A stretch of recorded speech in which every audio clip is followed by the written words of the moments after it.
भारत पाकिस्तान के बीच 25 अगस्त को विदेश सचिव स्तर की वार्ता होनी थी, लेकिन भारत सरकार ने उसे रद्द कर दिया। कारण साफ है, पाकिस्तान की ओर से बार बार हो रहे संघर्ष विराम उल्लंघन और पाकिस्तान उच्चायुक्त का कश्मीरी अलगाववादियों को विचार विमर्श के लिए बुलाना साबित करता है कि पाकिस्तान इस वार्ता को लेकर बिल्कुल गंभीर नहीं था। It was underlined that the Pakistani High Commissioner's meetings with those so-called leaders of the Hurriyat undermined the constructive diplomatic engagement initiated by Prime Minister Modi in May on his very first day in office.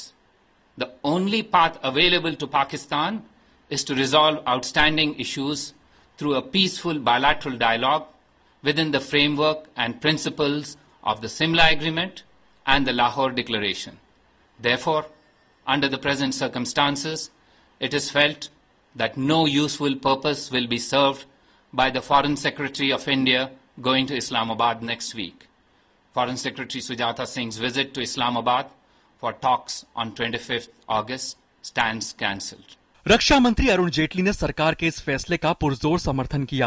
Amritsar जिले में पाकिस्तान के साथ अंतर्राष्ट्रीय सीमा के आसपास की सैनिक चौकियों के दौरे के दौरान उन्होंने कहा कि पाकिस्तान को फैसला करना होगा कि वे भारत से कैसे संबंध चाहता है।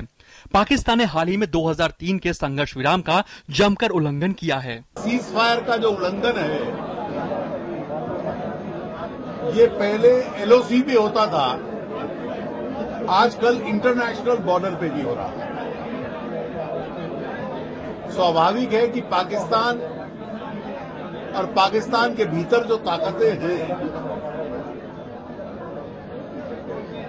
वो रिश्ते सामान्य हों,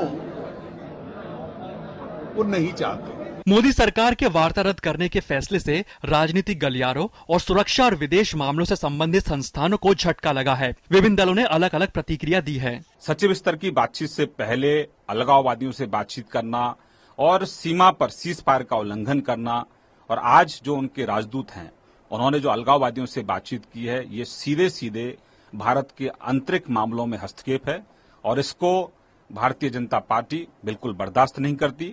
जो फैसला एनडीए की सरकार ने लिया है, मोदी जी की सरकार ने लिया है, बहुत उचित फैसला है और भारतीय जनता पार्टी उसका स्वागत करती है। जब ये बात तय हो चुकी थी कि दोनों विदेश मंत्री मिलेंगे और एजेंडा तैयार हो रहा था, तो वैसी हालत में अलगाववादी शक्तियों को पाकिस्तान हाई कमीशन के द्वारा दावत देना या निमंत्रण देना और उनसे बातचीत करना ये उचित नहीं था।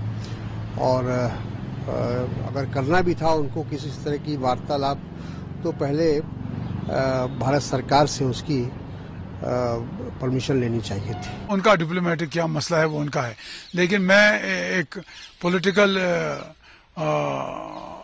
वर्कर होने के नाते ये कहूंगा कि ये ठीक नहीं हुआ, क्योंकि हुर्रियत पहले भी मिलती रही है इनसे। कांग्रेस ने कहा कि केंद्र सरकार को पाकिस्तान को लेकर अपनी नीतियां स्पष्ट करनी चाहिए। लेफ्ट पार्टियों ने भी सरकार के इस कदम पर सवाल उठाए हैं। तो फॉरेन सेक्रेटरी के स्तर पे, विदेश सचिव के स्तर पे बातचीत का निर्णय क्यों लिया गया? वो फिर एकदम से फैसला आप करते हैं कि नहीं करेंगे। बुनियादी बात है कि ऐसा संकेत देना ही गलत था। पाकिस्तान को स्पष्ट कर देना चाहिए। The secretary level talks have been called off. It is very unfortunate. Both India and Pakistan should engage themselves in a meaningful dialogue. That is the only alternative. प्रधानमंत्री नरेंद्र मोदी के शपथ ग्रहण समारोह में दिल्ली पहुंचे पाकिस्तान के प्रधानमंत्री नवाज शरीफ ने हुर्रियत नेताओं से मुलाकात नहीं की थी। इसे नवाज शरीफ के दोस्ताना कदम के रूप में देखा जा रहा था। ऐसे में माना जा सकता है कि परिस्थितियां पिछले 3 महीने में बदली हैं। इन महीनों के दौरान ऐसा क्या हुआ, इस सवाल के जवाब के साथ ही शायद पाकिस्तान के बदले हुए रुख के पीछे की वजह सामने आ सकती है। भारत के ऐतराज के बावजूद कश्मीर के अलगाववादी नेताओं से पाकिस्तान के उच्चायुक्त की मुलाकात ये दर्शाती है कि पाकिस्तान भारत से संबंधों को लेकर उतना गंभीर नहीं है।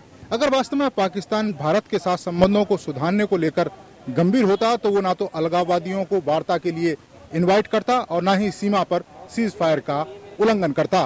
बहरहाल भारत ने स्पष्ट कर दिया है कि शांति बहाली के लिए विश्वास जरूरी है और गोली और बोली साथ साथ नहीं चल सकती। Neeraj Singh, DD news, Delhi.